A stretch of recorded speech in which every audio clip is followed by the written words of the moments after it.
안녕하세요. 정선순 집사입니다. 저는 오늘 제자 양육 훈련을 받으면서 첫 번째로는 기도의 응답의 확신, 두 번째로는 죄의 형벌, 세 번째로는 제자된 삶의 변화에 대하여 간증을 하고자 합니다. 네.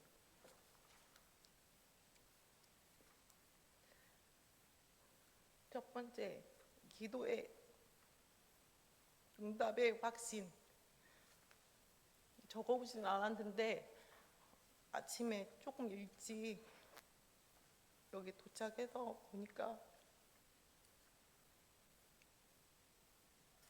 엄마가 계속 기도를 하고 계시는 거예요.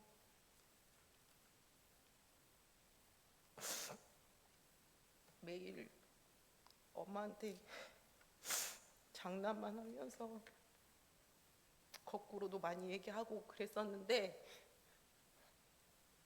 제가 지금까지 잘 되고 있고 별탈 없이 지낸 게 저희 엄마 덕분이었구나를 다시금 깨닫게 되었습니다. 기도도 매일 못한다고 하시고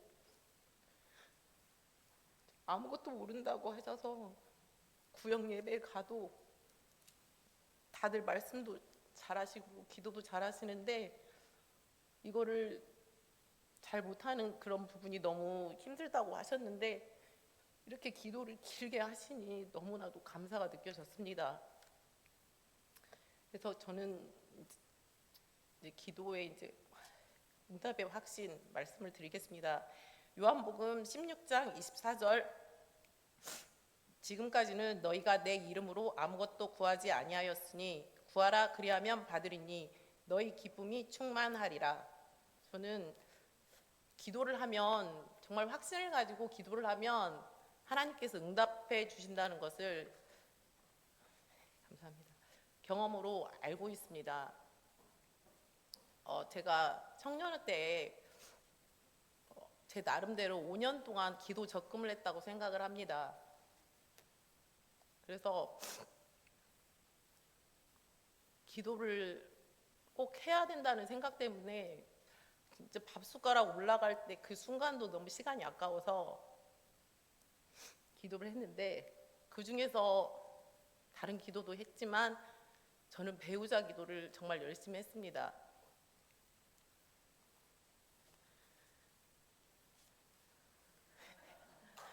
정말 죄송하지만 저 정말 밥 숟가락을 딱 들으면서 이렇게 올라가는 중에도 그걸 놓치지 않으려고 굉장히 열심히 했는데요. 그 내용이 예수 믿는 남편 만나게 해주세요.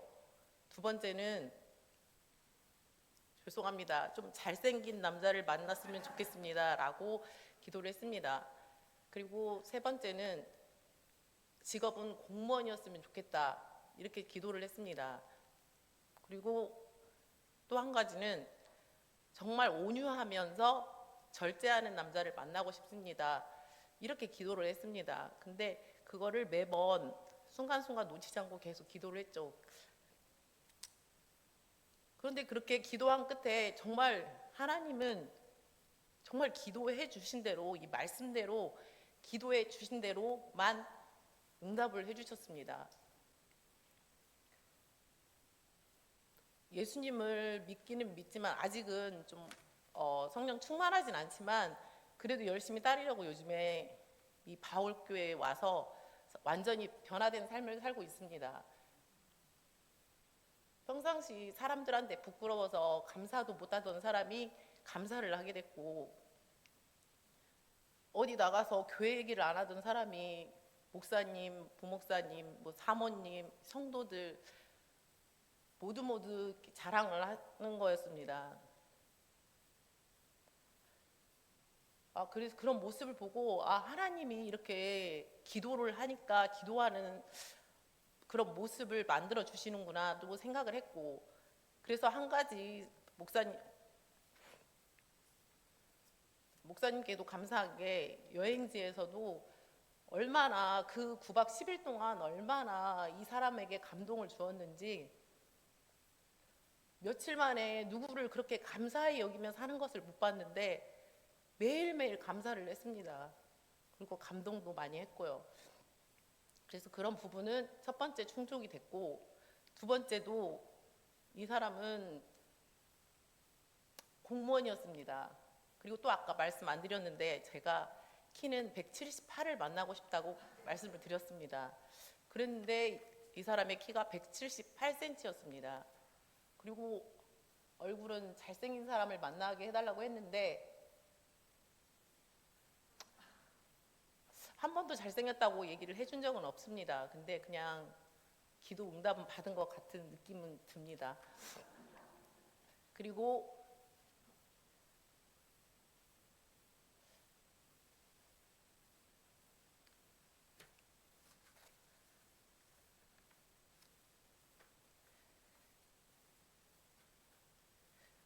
죄송합니다. 제가 준비 많이 했는데 자꾸 엉뚱한 말만 해서 정말 죄송한데, 그렇게 하나님께서는 하나하나를 짚어주신다는 거, 그리고 인내하며 이렇게 절제하는 온유한 사람을 만나자고 했는데 정말 온유하고 절제도 많이 하는데 너무 절약을 많이 해서 그 부분을 제가 하나님께 정말 기도한 대로 이렇게 응답해 주신다는 거, 제가 남편을 뭐 잘 만나고 못 만나고가 아니라 하나님께서는 정말 기도를 한 대로만 응답해 주신다는 것을 저는 알았습니다. 그래서 기도의 확신에 대해서는 저도 확신할 수가 있고, 그때에 영혼을 사랑해야 된다는 마음가짐을 가진 적이 있었습니다. 그래서 전도도 되게 열심히 했고 예배도 열심히 나갔습니다. 제가 팔복동에 살았습니다. 팔복동에 사는데 팔복동 감술이라는 곳에 살았었는데 그쪽에서 저는 교회를 송천동 쪽으로 다녔습니다.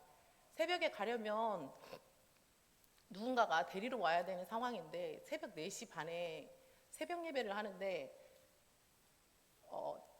비가 오거나 눈이 오거나 하면 데리러 오는 사람이 없었습니다. 그래서 저는 4시 정도나 3시 반 정도에 일어나서, 제가 먹는 걸 굉장히 좋아합니다. 그래서 라면 부순 거를 뭐 주머니에다 넣거나 아니면 엄마가 그 다려주시려는 그 인삼을 한 뿌리씩 막 씻어가지고 들고 오면서 먹으면서, 동부외도로가 그때 난 지가 얼마 안 돼서 굉장히 위험한 도로였는데 제가 그때 열심히 신앙생활을 한 게 기억이 납니다. 그때는 영혼이 너무나 사랑스럽고 좋아서 근로자 아파트 이런 데 다니면서도 예수님 믿으세요라고 제가 하고, 사람을 만나는 사람마다 이 사람을 내가 전하지 않으면 이 사람이 예수님 안 믿겠구나 이런 생각에 굉장히 열심히 했던 기억이 납니다. 그래서 저는 우리 딸에게도 그렇게 얘기를 합니다. 예수님 믿는 거 굉장히 간단한 거다. 예수님 믿는 것은 그냥 기본 지식으로만 우리 딸한테도 말했습니다. 예수님은 우리가 이 세상 살아가면서 선물을 받을 때 굉장히 기쁘죠. 그래서 선물을 받을 때에는 선물을 주는 사람은 정말 값없이 너한테 선물 줬으니까 너가 나한테 다시 선물 돌려줘, 이게 아니라 값없이 주는 선물인 것처럼, 정말 선물은 내가 원하는 거 아무것도 없이 값없이 준다. 하나님은 그러셨다. 내가 2000년 전에 네 죄를 다 해결해 놨으니까 나 믿기만 해라. 그러면 아멘, 이것만 하면 너는 천국에 간다. 근데 그렇게 쉬운 건데 세상 사람들은 너무 쉬우니까, 너무 간단하니까 예수님 믿는 거를 꺼려하고, 너무 아무것도 아닌 것을 받는 것 같은 느낌으로 예수님 믿는 게 아무것도, 그냥 결코 큰일이 아니다고 생각을 합니다. 하지만 저희 인생에 있을 때 예수님 믿는 것만이 저희들한테는 큰 소망이고, 마지막까지 예수님을 믿었을 때만이 우리가 심판대회에서 천국으로 갈 수 있지 않습니까? 제가 적어온 거 하나도 말씀 못 드리고 정말 그러는데요. 제가 지금 생각나는 게 누구를 전도를 먼저 해야 될까를 생각이 납니다. 지금 보면 자녀가 이남 1년대 2명이 군대에 가 있습니다. 그런데 예배 생활을 안 하고 있더라고요.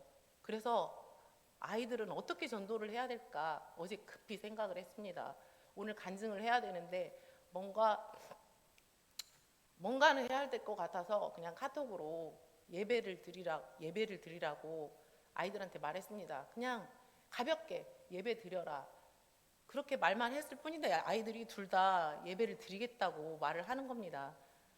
그냥 사람이 전도라는 것이 예수님 믿으세요, 교회 다니세요, 꼭 이것만이 전도가 아니라고 저는 느꼈습니다. 그냥 무심코 세상 살아가면서 나 이 교회가 너무 좋아, 목사님 말씀이 너무 좋으셔, 권사님이 그리고 장로님이 연세 드셨는데 청년처럼 일하시는 이런 교회 한번 다녀봐. 이것도 전도가 맞죠. 하지만 전도를 어렵다고 생각하지 말고 내 주변 사람들이 옆에 있을 때 너 그때 교회 가는 모습 보니까 굉장히 씩씩하게 잘 걸어가더라. 너 정말 그때 교회 간 거 맞지? 이 한마디만 해도 그냥 그 사람들에게는 내가 그 모습이 멋졌나? 하면서 가서 예배를 생활하더라도 똑같은 예배가 아닌 정말 진정한 예배, 하나님께 상납되는 예배가 될 수 있을 거라고 저는 생각을 합니다. 지금 마음속에 생각나시는 가족들을 먼저 생각했으면 좋겠습니다. 나의 배우자, 나의 자녀, 그리고 나의 친척들, 이런 분들 중에 믿지 않는 분들은요 어떻게 되냐면요, 마태복음 3장 10절을 보면 이미 도끼가 나무 뿌리에 놓였으니 좋은 열매를 맺지 아니하는 나무마다 찍혀 불에 던지리라. 이거는 저희들이 행할 일을 말씀을 하시지만 실제로는 그들도 내가 말씀을 전했지언정 너 예수 믿어라, 동생아 너 밤낮으로 애쓰면서 정말 일을 열심히 하면서 너 열심히 살지만 너 믿지 않으면은 지옥에 간다, 이 말을 마음 아프지만 해야 됩니다. 만약에 이 동생이 믿지 않으면 그 동생은 천국에서 못 만납니다. 옆에 있는 가족들 한번 생각해 보세요. 부모님들, 그 다음에 자녀, 딸, 내가 지금 전가하지 않고 그들이 변화되지 않으면 그들은 지옥에 갑니다. 안 믿고 믿는 게 복이라고 하죠. 쥐약은 내가 먹어보지 않아도 죽는다는 것, 몇 사람을 통해서만도 검증이 되었다고 그걸 믿잖아요. 예수님을 안 믿으면요 저희는 지옥을 분명히 갑니다. 저희가 천국 갈 수 있도록 주변 사람들이 오직 정말 예수 이름으로 승리하여서 예수님 믿어서 그냥 교회만 다니시면 되는 것 같습니다. 교회만 나오면 목사님이 양육해 주시고요, 교회만 나오시면 정말 감동받아서 하나님 일을 열심히 하고 싶을 것 같습니다. 그래서 첫 번째로 자기 가족들, 안 믿는 분들 정말 가슴 아프게 생각하신다면 기도를 먼저 했으면 좋겠습니다. 그냥 믿게 해주세요, 믿음이 생기게 해주세요, 정말 별거 아니다고 생각하고 기도해 주세요. 직장에서 바쁘다고 이 사람이 전도가 안 되는 거 아닙니다.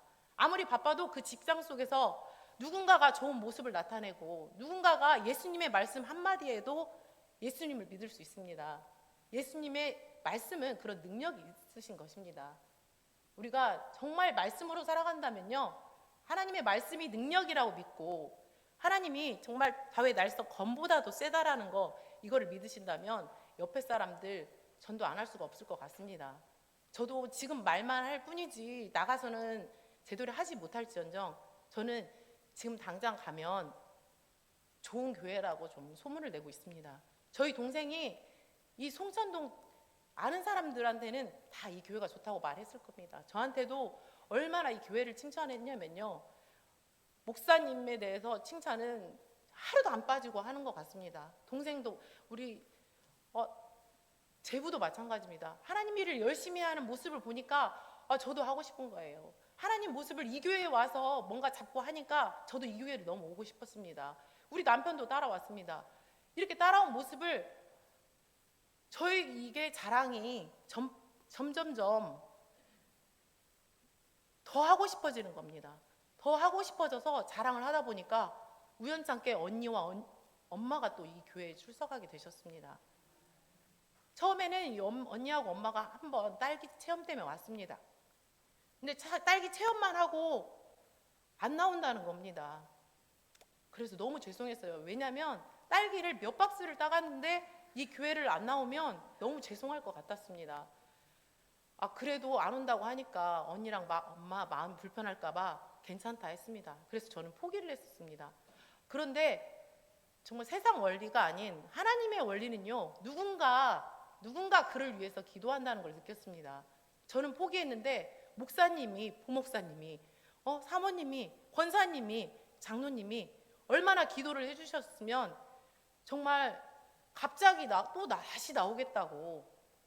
다시 나오겠다고 하는 겁니다. 그것도 또 누군가 자랑을 했기 때문입니다. 언니의 사위가 딸기밭 체험에 아이들 데리고 와서 딸기밭 체험을 시켜주다가 이 교회가 너무 그 분위기가 너무 좋고 먼 거리 사는데 이 교회를 너무 다니고 싶다고 한 겁니다. 그러니 언니가 듣고 이 교회에 출석하게 된 겁니다. 진짜 하나님은 놀라우신 분입니다. 저는 이런 하나님을 자랑하고 싶습니다. 오늘 제가 적어온 건 말씀드리지 못했지만 그리고 5분 하라고 했는데 죄송합니다. 정말 죄송합니다. 목사님의 귀한 말씀을 제가 방해한 것 같아서 너무 죄송하지만 우리 예수님 믿고 천국 가는 거 약속하셨으면 좋겠습니다. 감사합니다.